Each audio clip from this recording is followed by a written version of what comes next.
Good morning, everyone. Wonderful to be with you this Sunday morning as we begin our summer. I feel like summer has begun. I am the Reverend William Levwood, affectionately known as Rev Lev. I'm the minister here at Accotink Unitarian Universalist Church, and I'm so happy to be with you this morning. If you're here in person, a reminder to silence your phones, and whether you're joining us in person or online, let us center ourselves for worship by taking a deep breath together.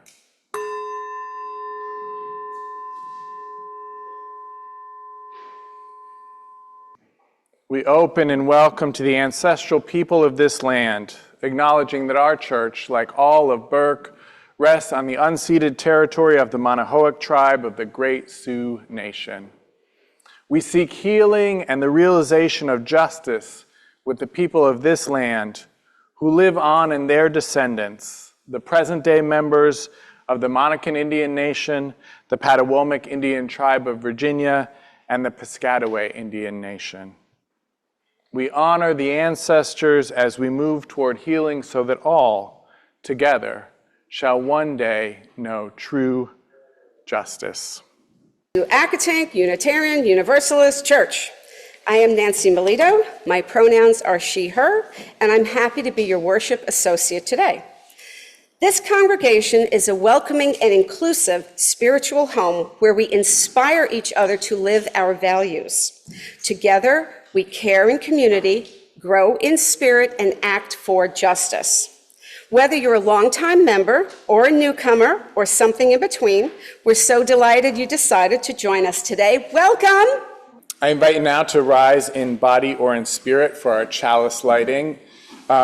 You should have the bookmarks in your hymnals, and the words for the second part, at least, will be on the screen for you to recite along. These are from our proposed new UU values, which will be voted on in just a few weeks at our annual General Assembly by our delegates. If you have any curiosities or questions about General Assembly, whether the proposed new values or anything else, there will be a meeting about that immediately after the annual meeting next week. So if you're like a true diehard, you can go to the annual meeting and then stick around for the General Assembly discussion. Anyways, let us light our chalice with these words. Please join me. Love is at the center of Unitarian Universalism.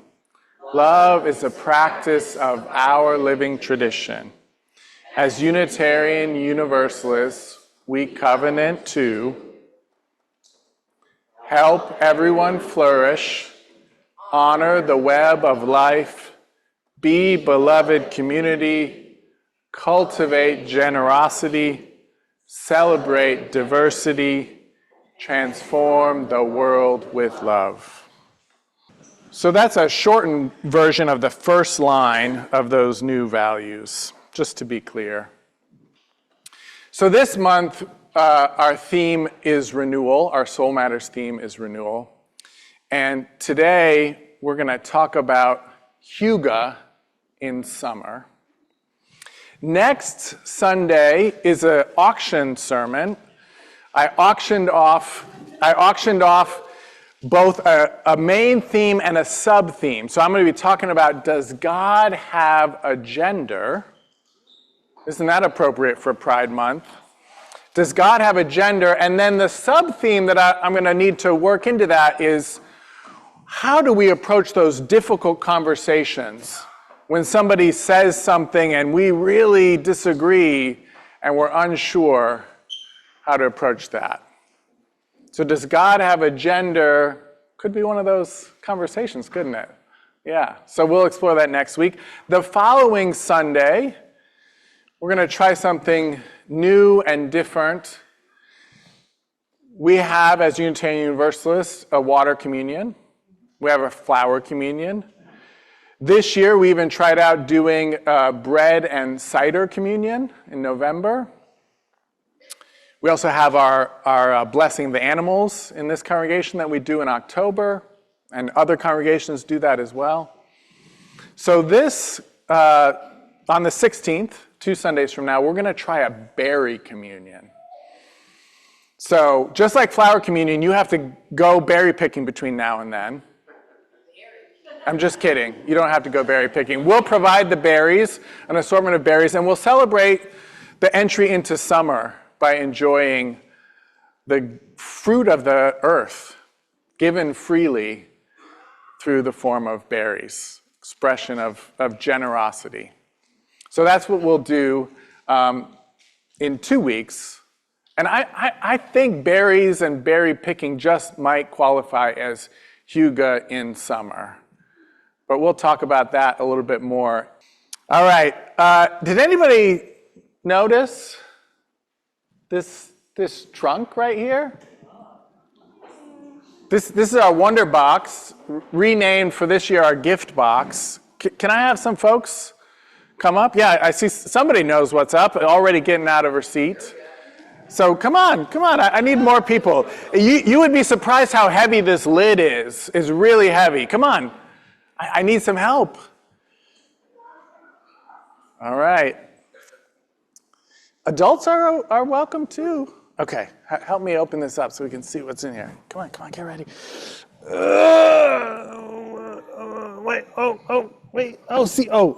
That's the trick. We gotta undo that. Oh, that was easy. Okay. All right, let's pull this out. What is that? What do we got? Huh. What the heck is that?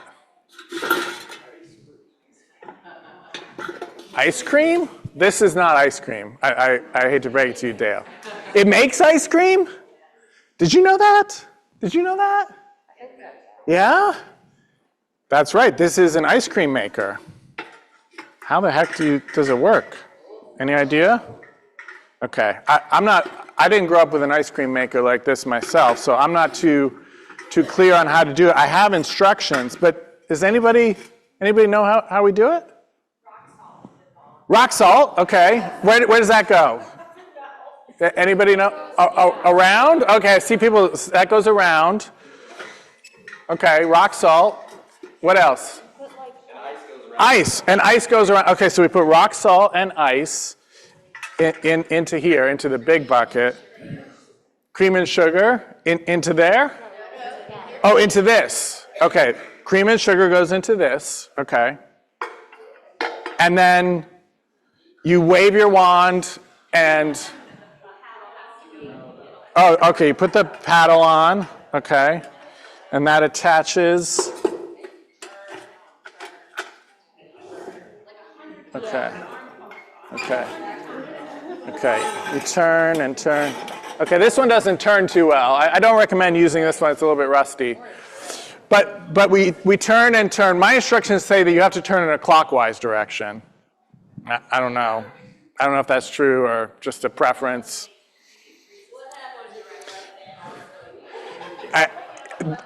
If you're left-handed, then, right, you got to go, what's it called in snowboarding?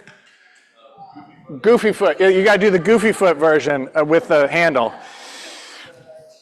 All right, you all can sit down. I want to tell you a little bit about the history of this creation here. It was actually invented in 1846 by Nancy Johnson.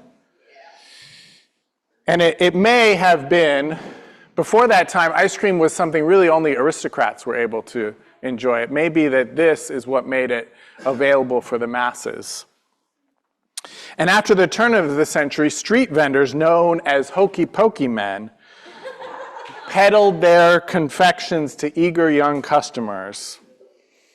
And then the ice cream cone was invented. And then something happened that people who really love homemade ice cream see as a travesty, which is that we were able to make ice cream and keep it frozen in a freezer instead of with ice. And here's the thing. Temperature is one of the most important parts of ice cream flavor. And the common temperature of most freezers is just too cold to allow the subtle flavors to emerge and to get the perfect creamy texture. So, if you want, you can still enjoy ice cream by getting one of these hand crank ice cream freezers and making it yourself. Now, you may be wondering what this has to do with our beloved Unitarian Universalism. What, you weren't wondering that at all? You were just looking forward to some ice cream? Yes. Yeah, okay, well, it turns out ice cream really has nothing to do with Unitarian Universalism, but the ice cream sundae, that's another story, because one Sunday afternoon, April 3rd, 1892, after services at the Unitarian Church, Reverend John M. Scott paid his usual visit to the Platt and Colt Pharmacy in downtown Ithaca, New York. Shop proprietor Chester C. Platt, who was the church treasurer, and the minister met often for conversation after services. Seeking refreshment for himself and the Reverend, Platt asked his fountain clerk, DeForest Christiance, for 2 bowls of ice cream. But instead of serving the plain vanilla, Platt took the bowls and topped each with cherry syrup and a candied cherry. The finished dish looked delightful and tasted delicious, so much that they decided to name the new creation. After some debate, Reverend Scott suggested it could be named for the day it was created. Platt concurred, and the first cherry sundae was born. Now, there is some debate. I forget the name of the small town in Wisconsin that claims that they got there first with the ice cream sundae before Ithaca, New York, but the oldest written evidence comes from Ithaca. This cherry sundae, there was a cherry sundae ad from the Ithaca Daily Journal on April 5th, 1892. That's the oldest known record. So, I don't know. I don't care about Ithaca, New York versus Wisconsin, but I like the Unitarian minister part of it, so I think I'm going to go with Ithaca, New York on this one. All right, that's our story for today, our exploration. We're going to sing our children and youth to their spiritual development classes. Youth are always able to stay. I made a mistake with that order of service, sorry. So So next we're going to sing the children to the spiritual development classes. The youth can stay, but I know that I had to steal back this Wonder Box. So I'm pretty excited and interested about what's going on in that youth spiritual development stuff going on there this morning. So you're going to take it back, right, Daria? The Wonder Box? I'm using a Wonder Bag. Oh, you got a Wonder Bag. Okay, anyways. Could this be any more Hygge from Make Wicking? Apologies to the author. One December, just before Christmas, I was spending the weekend with some friends at an old cabin. The shortest day of the year was brightened by the blanket of snow covering the surrounding landscape. When the sun set around 4 p.m, we would not see it again for 17 hours, and we headed inside to get the fire going. We were all tired after hiking and were half asleep, sitting in a semicircle around the fireplace in the cabin, wearing big sweaters and woolen socks. The only sounds you could hear were the stew boiling, the sparks from the fireplace, and someone having a sip of mulled wine. Then one of my friends broke the silence. "Could this be any more Hygge?" he asked rhetorically. "Yes," one of the women said after a moment, "if there was a storm raging outside." We all nodded. So I'm not going to go deep into explaining Hygge, except to say that the closest one-word translation would be coziness.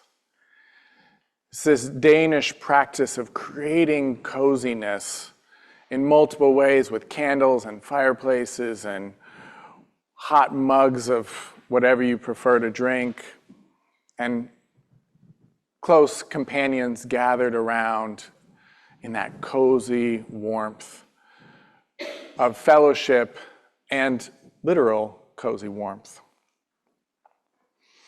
So notice in the description that you just heard that everybody's gathered around the warmth of the fireplace. They're wearing big warm sweaters and warm woolen socks, holding a steaming mug of mulled wine in their hands, warming the hands, drinking that mulled wine and feeling the warmth fill the body.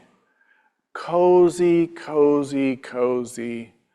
Warm, warm, warm. Does anybody notice that I put the word warm in to that description just as often as I could? And if you look at a list, there was a survey done of what Danes most associate Hygge with, and it reads like this: hot drinks, candles, fireplaces, Christmas. Has anybody noticed that none of these things are particularly needed or well suited to the summer? Hot drinks, candles, fireplaces, Christmas. So what's Hygge like in summer? Can you even have Hygge in summer? I'm curious, does anyone know, has anybody heard the term sit spot? Does anybody know what a sit spot is? It's a simple, it's a spot in nature where you go and you sit for a time every day or regularly throughout every season of the year, observing the almost imperceptible changes that very particular spot goes through from day to day, from week to week throughout the year. Now, unfortunately, I don't currently have a sit spot because I don't currently have a porch. A porch is definitely my favorite kind of sit spot, and I miss my porch from when we lived in Richmond. I really miss my porch across from the ephemeral marsh when we lived in Tallahassee, Florida. But these days, I have a different kind of sit spot, one that technically isn't a sit spot at all, because it's where I go biking. Now, when I started biking regularly this past October, it was around Burke Lake. In fact, I would bike out park my car here and bike that way to the trail. But at some point in the winter, I started biking most often on a paved bike path in Prince William Forest Park. I started in winter when most of the trees were bare, no leaves to be seen. And then as spring arrived, very gradually, green leaves began to appear. I was surprised, actually, how slow the process was, how little green there was, even deep into springtime. And I admit I didn't bike quite as much in April, but even so, I biked enough to be on the trail through the beginning, middle, and end of the month. And still, there was just the littlest bit of green. And then, just a few weeks ago, something magical happened. An explosion of green. And as I biked through that green surround on that May morning, I thought of Hygge. I thought, this feels like Hygge. It feels like the forest is hugging me, is holding me with all of that green. So I started wondering, what's Hygge like in summer? So here's my list. Hygge in summer is the hug of a forest canopy as we hike or bike through its warm embrace, especially if it's in the cool of the morning, or right after an afternoon rain, or even during a light mist, or if you're an adventuresome type, maybe even during a downpour. Hygge in summer is also birdsong. It's beaches and beach reeds. It's flip-flops and swimsuits and goggles for swimming and laying out by the pool as the sun warms you, as the sun slowly dries you until the rising heat inspires another dip in that cool, cool water. Hygge in summer is all things refreshing and cool. Lemonade, sweet tea, iced boba tea, iced coffee even. It's berries and watermelon. Hygge in summer is ice cream, melting sticky onto your hand, cool and sweet and creamy on your tongue. It's the shade of the forest and the shade of a parasol. Hygge in summer is a hike through a forest, slow and sauntering or brisk and invigorating.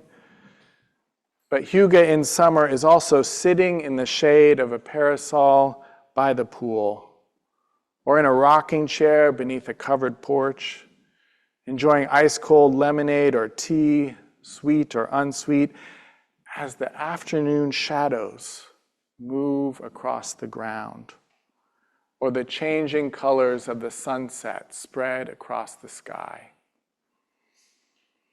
Hygge in summer is take me out to the ball game. It's hot dogs and peanuts and Cracker Jacks and soda pop. It's the crack of the bat, the ball flying through the air. It's relaxation and excitement all at once. Fireworks and fireflies filling the summer sky. Here for just a moment and then gone. Flickering as if in and out of existence. Hygge in summer is relaxation and adventure all at once. Music festivals and Shakespeare on the lawn. It's food trucks and picnics laid out on a checkered cloth. It's an afternoon nap under a tree. Hygge in summer is stargazing in the warm night air. Hygge in summer is barbecuing with friends, with family. I have to admit, at some point as I was making this list, I started to wonder, is Hygge in summer really Hygge? I mean, I said refreshing and cool, not warm and cozy. So maybe, maybe not. I'm not sure how much I care, actually. I will say this. Last week, I picked up a book in a bookstore, last weekend. Books and bookstores, by the way, are Hygge. And if you ask me, Hygge in summer as well. So I picked up Cynthia Kadohata's Newbery-winning book, Kira Kira. Kira Kira is a Japanese word that means shining, glittering, dazzling. This is how the book begins. My sister Lynn taught me my first word, Kira Kira. I pronounced it ka-a-a, but she knew what I meant. Kira Kira means glittering in Japanese. Lynn told me that when I was a baby, she used to take me onto our empty road at night, where we would lie on our backs and look at the stars, while she said, over and over, Katie, say Kira Kira, Kira Kira. I loved that word. When I grew older, I used Kira Kira to describe everything I liked. The beautiful blue sky, puppies, kittens, butterflies, colored Kleenex, My mother said we were misusing the word. You could not call a Kleenex Kira Kira. So maybe Hygge in summer is Kira Kira, glittering rather than cozy, refreshing. Maybe it's that everyday awe, that kind of everyday awe that both takes your breath away and revives you at the same time.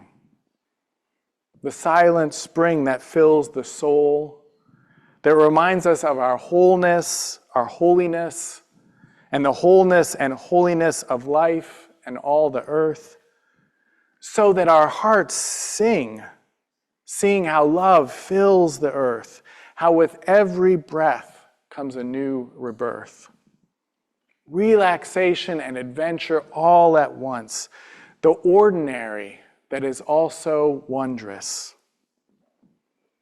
Young Katie saw Kira Kira everywhere, saw the glittering wondrousness in all the ordinary things of the world. Her sister Lynn showed her that, taught her that.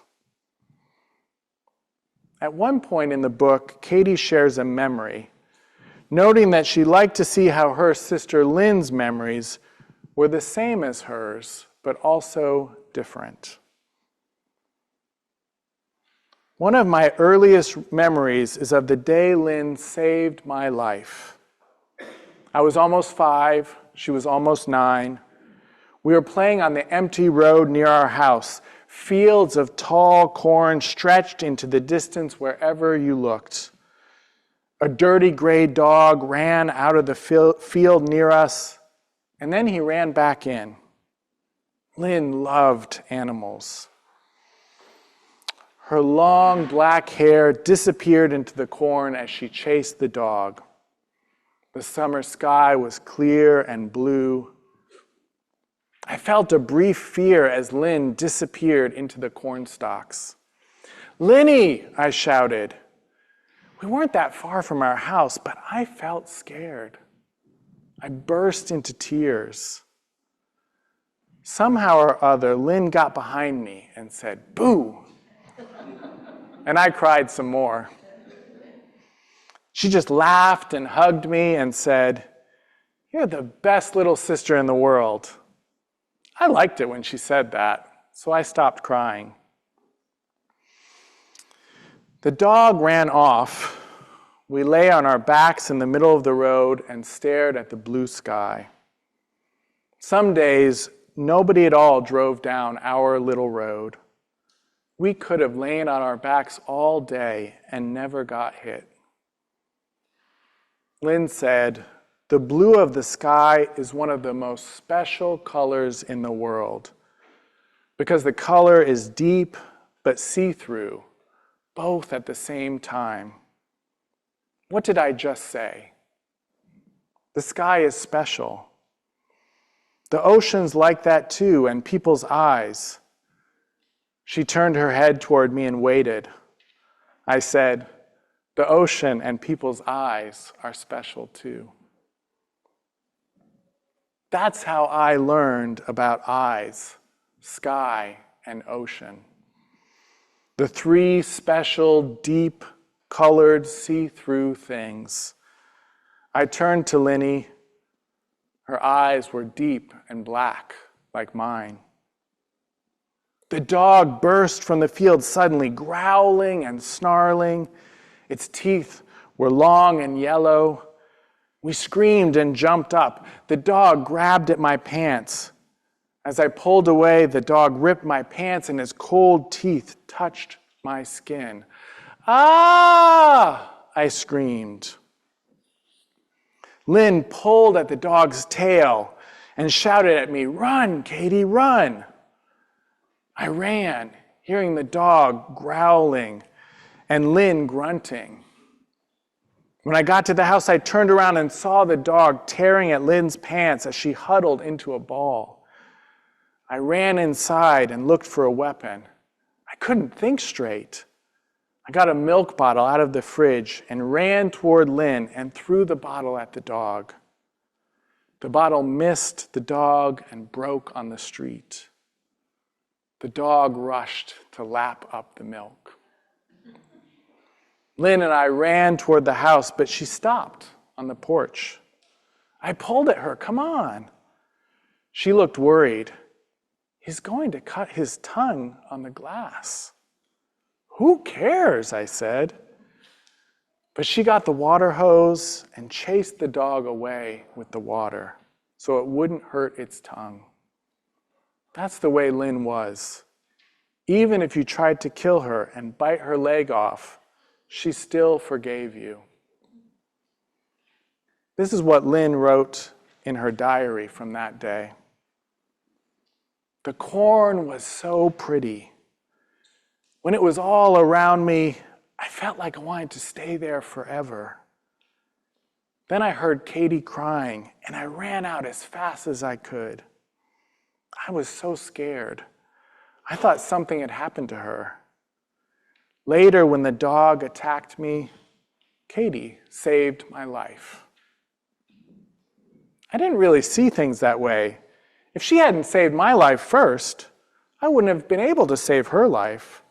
So really, she's the one who saved a life.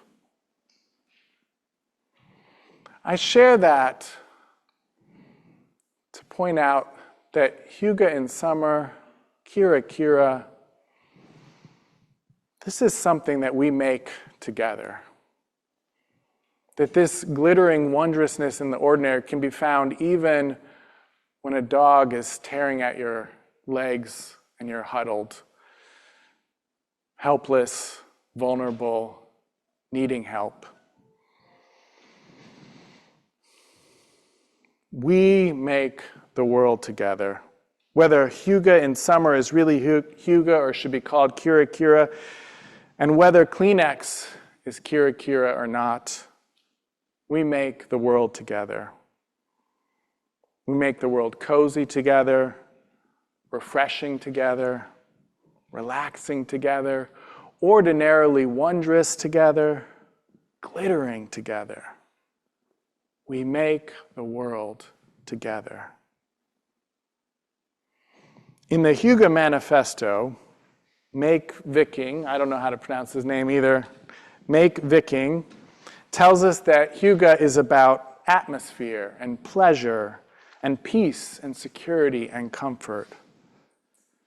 But most of all, it's about togetherness. It's about the harmony and gratitude that comes from being in each other's presence, from being present to each other and to the world around us. That's Hygge. That's Kira Kira. And that's why Hygge can be Hygge in summer, and why Kleenex can be Kira Kira. Lynn taught this to Katie. We teach each other this togetherness, and through our togetherness, we teach each other to see the glittering wonder of the world. Here is a special memory about my sister Lynn. One day in Iowa, there was a strong wind, the kind of wind that seems to go up and down and back and forth. I could hardly see because my hair was blowing around my face. Some of the corn blew almost flat. Lynn and I climbed on a ladder to the top of the roof with 2 boxes of Kleenex. She said to take the Kleenex out one at a time and let the wind catch it. In a few minutes, hundreds of tissues sailed over the cornfield. I held the hair out of my eyes to watch. The tissues looked like giant butterflies. Later, we got in trouble, and our allowance was docked for the price of the Kleenex. We had to pick up every single piece. It was worth it to see the butterflies flying over the corn. Lynn could take a simple, everyday object like a box of Kleenex and use it to prove how amazing the world is. She could prove this in many different ways, with Kleenex or soap bubbles, or maybe even a blade of grass. May your summer, may all of our summers be Kira Kira. May your summer, may all of our summers be Hygge. May we prove to each other again and again how amazing the world is. May we, again and again, save each other's lives. May it be so. May we be among those who make it so. Amen, amen, amen, and blessed be. And now we come to one of my favorite parts of being at Accotink, which is our community blessing. If you would please rise in body or spirit. If you are so moved and it is okay with your neighbor, if you would like to take hands, or just extend your hands out to everyone in fellowship. And I know it might sound silly, but if you are at home, extend your hands out toward your computer screen, okay? As we extinguish our chalice, we will say our slightly adapted words from David Bumbaugh. This church is dedicated to the proposition that by embracing our differences and celebrating our diversity, we honor the unity that makes us one and binds us forever together in spite of time, death, and the space between the stars. We pause now in silent witness to that unity.